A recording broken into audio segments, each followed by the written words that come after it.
They said he's a strongman. Sometimes you need a strongman.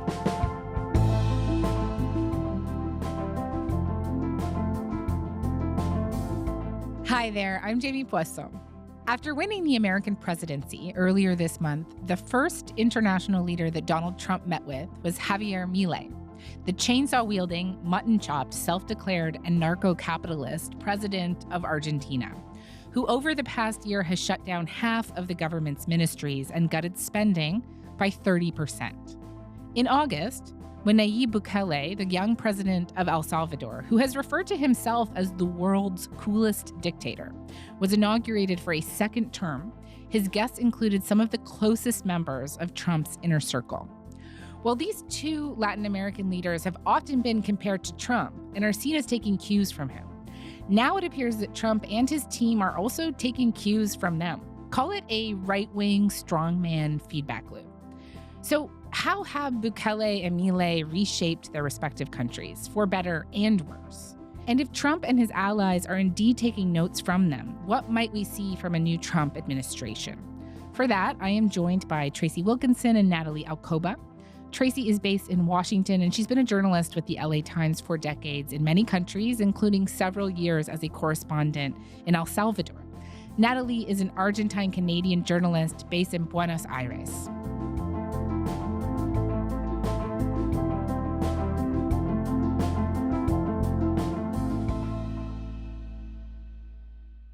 Natalie, Tracy, thank you so much for coming on to Front Burner. Hey there. Hi, thank you for having us. I want to start by talking about Salvadoran President Nayib Bukele. People might know him as the guy who made El Salvador the first country to adopt Bitcoin as its official currency. But Tracy, just briefly, could you give us a sense of who he is and how he reshaped El Salvador over the past 5 years in office? Well, he came from neither of the main political parties that have ruled in El Salvador for decades. And so he was seen as something of an outsider, even though he served as mayor of San Salvador, the capital.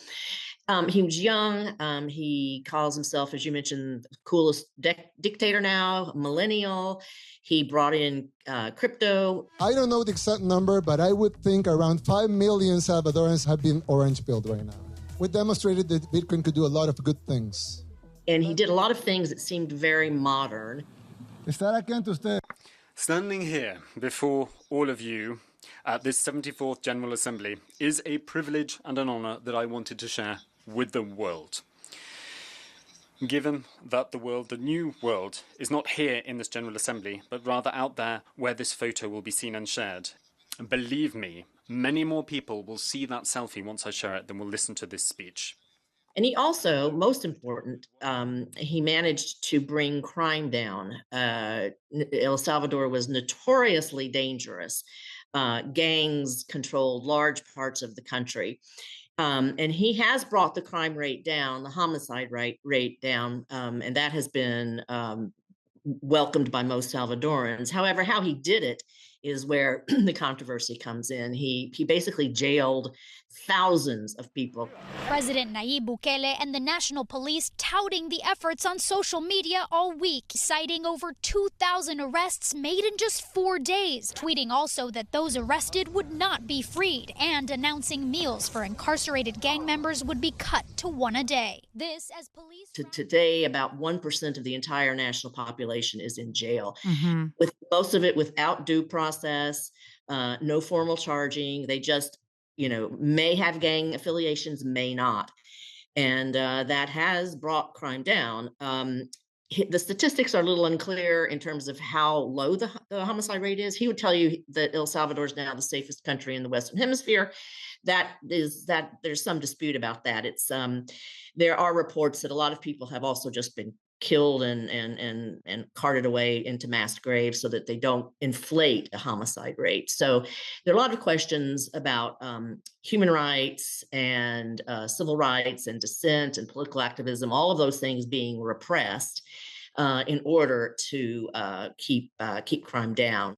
How has Bukele taken inspiration from Donald Trump, you think?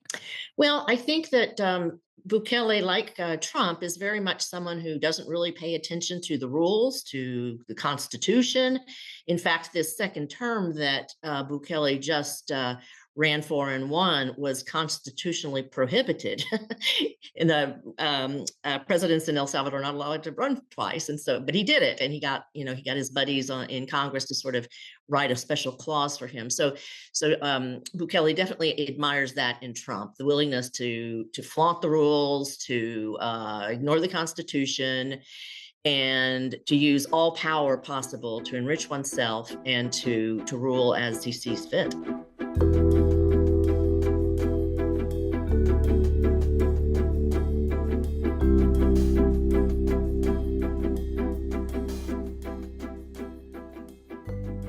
I know that you used to live in El Salvador many years ago as a correspondent for the LA Times, right?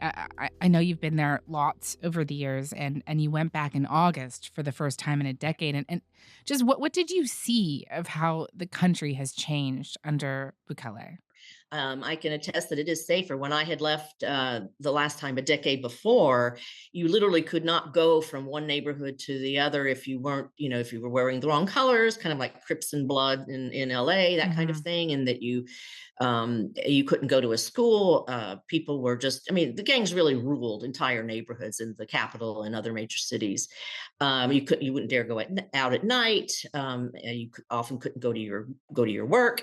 All of that has changed. You can go out at night. It is safer. The U.S. State Department lowered its travel advisory for El Salvador, citing a significant reduction in crime. It also warned that Bukele's emergency measures allow authorities to arrest anyone suspected of gang activity and suspends constitutional rights.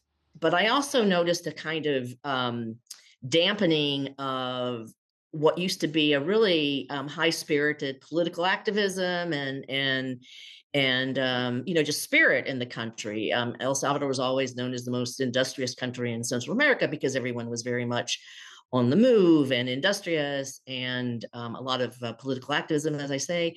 That all seemed to be tamped down dramatically. Right. And have there been crackdowns on his political opponents, on journalists? Can you tell me more about that? Definitely. Most independent journalists have either just shut up or have had to leave the country. There's a very well-respected, probably the best news organization in Central America, El Faro. Most of its members had to flee. And again, it wasn't a threat of death. It was more using sort of lawsuits and accusing them of taking foreign money and accusing them of money laundering and those kinds of ways to kind of insidiously undercut them. And they still do publish, but most of their employees have had to leave the country. And most other press has to either be servile to Bukele and his government or pretty much not say much of anything.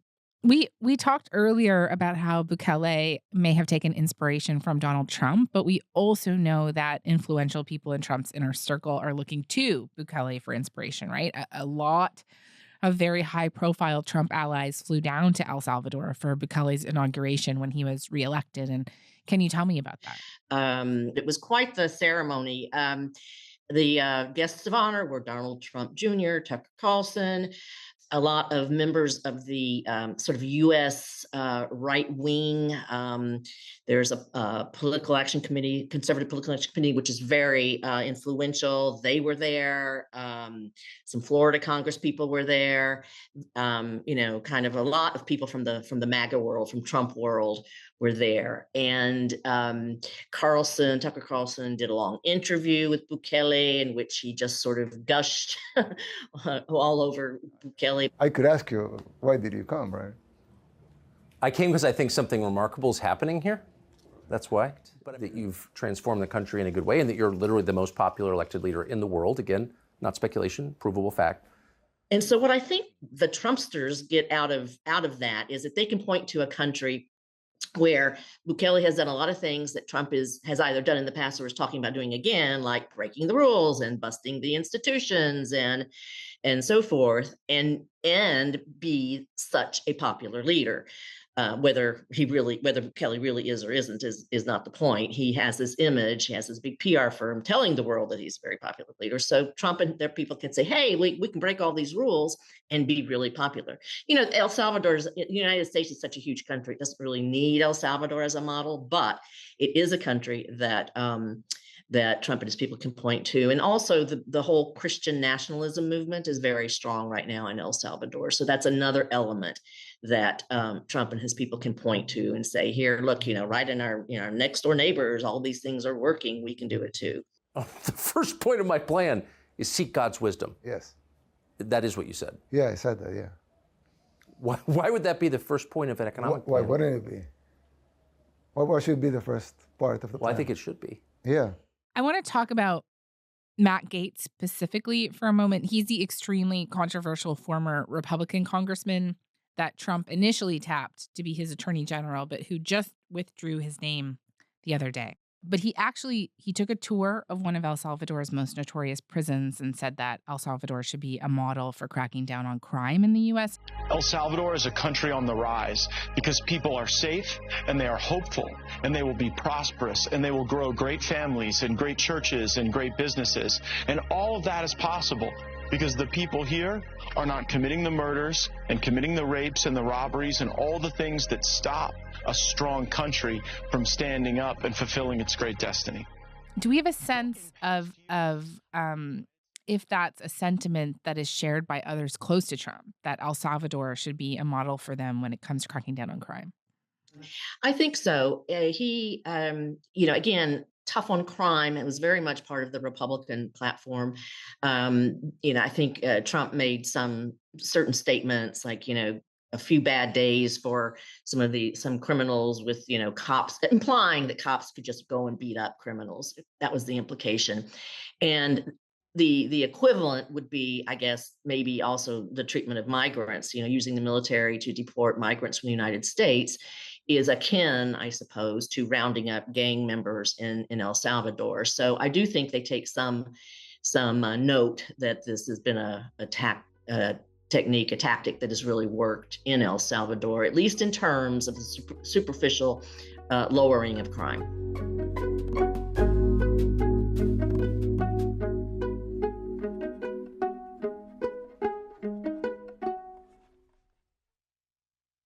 Okay, Natalie, I'm going to bring you in here now. So you came onto the podcast last year to talk about Javier Milei when he had just become president of Argentina. A self-described anarcho-capitalist, he's unlike any leader the country has ever had. The libertarian populist has promised to eliminate government agencies and favors outlawing abortion. He also supports legalizing the sale of human organs and calls global warming a socialist lie. Kind of like Bukele, he came out of nowhere. He wasn't affiliated with either of the two major parties in Argentina. And so now that he has been in power for a year, talk to me a bit about how he's reshaped Argentina. Yeah, so, Milei has pretty quickly put his self-described shock therapy to work here. So and that's kind of across the gamut. Tiene un plan B. No hay plan B. He's slashed half of the number of government ministries. He's dramatically reduced public spending, fired tens of thousands of public service employees.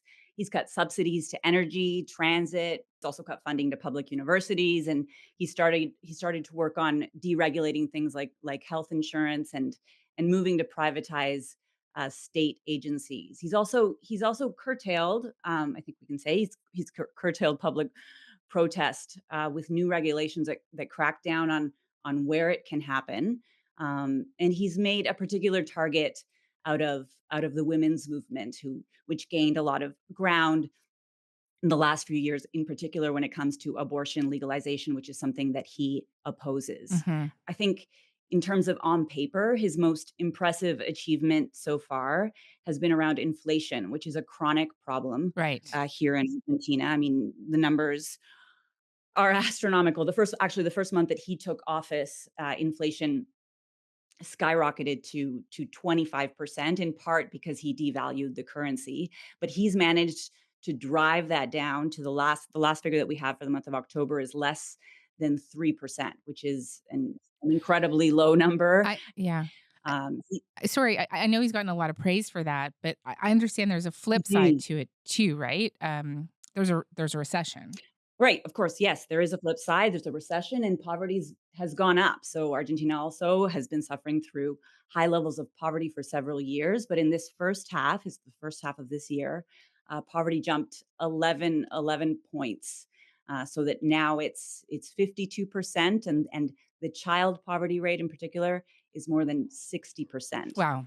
In the first 6 months of the Milei administration, 10,000 businesses closed and 182,000 jobs were lost. How much do the tomatoes cost?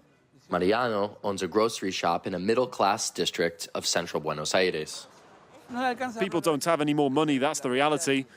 My customers buy by the units, one banana, one tomato, and we do the same thing.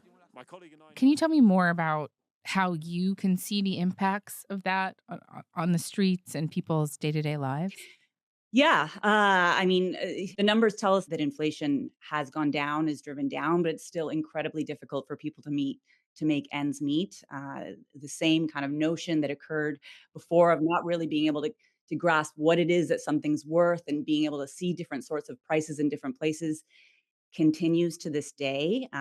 Dramatic levels of people losing their work, but losing their jobs, but really, aside from inflation on certain goods coming down, these other elements of people's day-to-day expenses, how much it costs for them to get around on transit, what they pay for utility bills, what their health insurance costs, what rent costs, all of that has gone up significantly. And so you really do feel a palpable sense of people being stretched. And yet support for Milei is still strong. He's still, he's dropped a bit in support, but he's still, above 40%, which is a high number a year into his mandate. I know very soon into Milei's rise, media started drawing these comparisons between him and Trump. And just tell me more about why. So now we're kind of used to seeing the two of them kind of spoken about it in the same sentence, but at the time it was something that the media started to pull out, this idea of them both being populist outsiders. They both had this message that was considered to be anti-establishment or anti-political class. Milei often talked about, corrupt politicians, and that was where he said that a lot of the savings could be found. The politicians aren't spending your money correctly. They both have this. They had this kind of unvarnished, sometimes really aggressive rhetoric. So the way they spoke, this flamboyant way of speaking was also similar. And they have this, they both with this mop of hair, this look that can kind of come across in a similar way. They both rose to public notoriety on television. There were a lot of superficial parallels, even if, their politics may be different.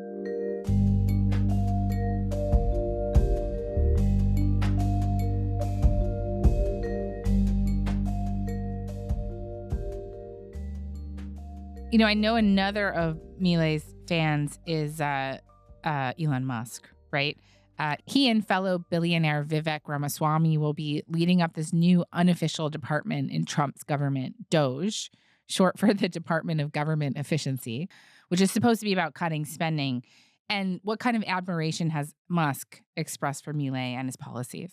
Yeah, Musk has been like a super fan since the early days. And by the early days, I mean in the campaign. He's been pretty effusive with his praise of Milei through his comments on X. When Milei actually won the presidency, he posted like the photo that Musk chose to post on X of Milei was one in which Milei was posing with a "Don't tread on me" flag, and Musk said that our prosperity is coming back to Argentina. I mean, I think we should also note that Musk has interests in Argentina. His Starlink satellite internet service got approval to operate in Argentina just a couple of months after Milei took office, after his government deregulated internet services. But so most recently, we've seen this back and forth between Musk and Ramaswamy, talking about the way in which Milei has approached government cutbacks, and Milei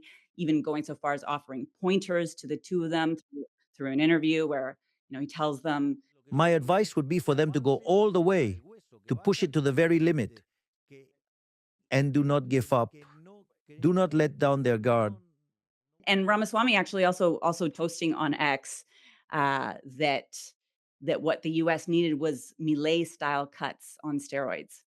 And just on coming back to Trump, I mean, Milei has succeeded, I think it's fair for me to say, in making these inroads with Trump. Yeah, definitely. I mean, they've both cultivated this public sense of camaraderie and esteem between the two of them, Trump and Milei. Trump congratulated Milei after his victory. A very special congratulations to Javier Milei on a great race for president of Argentina. The whole world was watching, and I am very proud of you. You will turn your country around. Milei, of course, did the same. A week after Trump's election, the two apparently had a phone call in which, according to Milei's spokesman, Trump called Milei his favorite president. And then they also met. Milei was the first leader with whom Trump met in person at Trump's Mar-a-Lago resort, where Milei spoke. It was an America First policy event. And he, had such turns of phrases like the winds of freedom are blowing much stronger. Y gracias a ello, hoy el mundo es un mundo mucho mejor, porque hoy soplan vientos de libertad, soplan muchísimo más fuerte.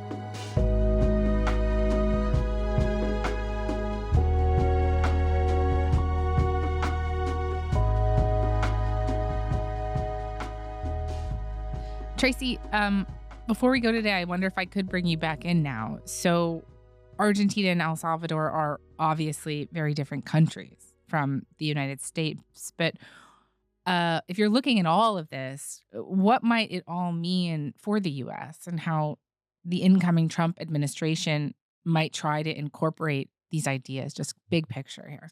Well, as I mentioned, it's the Trump administration is going to be looking at pointing to a country that has had success in cracking down on crime, in promoting, Christian nationalist values, something that Natalie mentioned. It's true in El Salvador, too. Bukele is very opposed to abortion, women's rights, LGBTQ rights, et cetera. And so anytime that the Trump conservatives can point to a country where all of that is working, it's good for them. It kind of is a mutual validation. It vindicates what they're doing. And the one other point is that Bukele claims that because of all of the success he claims to be having, immigration from El Salvador to the United States, illegal immigration has come down. And of course, that's something that Trump very much values. And I'm not sure that it's true. I mean, there have been dips in the numbers, but that can be seasonal too. So we'd have to see more data. But that is something that definitely Trump and his people will be looking at and saying, see, we can make it work. And just finally, Tracy, as Trump and his administration strengthen alliances with strongman leaders like this kind of love fest, what could that mean for the rest of the world? Well, it's interesting because, in his first administration, Trump was not liked at World Fora like the UN, NATO. He was very dismissive of NATO, as you recall. And this left him very few friends in the world. And it may be his own admiration, but it was also, drove him even further into the arms of Vladimir Putin in Russia, the Koreans, the Chinese, et cetera. And so now, if he can broaden this kind of pool of autocrats who admire him, and he can at least for a while admire, it just seems to, in his view, would sort of add to his kind of standing on the world stage, which was lacking in the first administration. Okay. Tracy, Natalie, I want to thank you very much for being here today. That was great. Thank you. Thank you.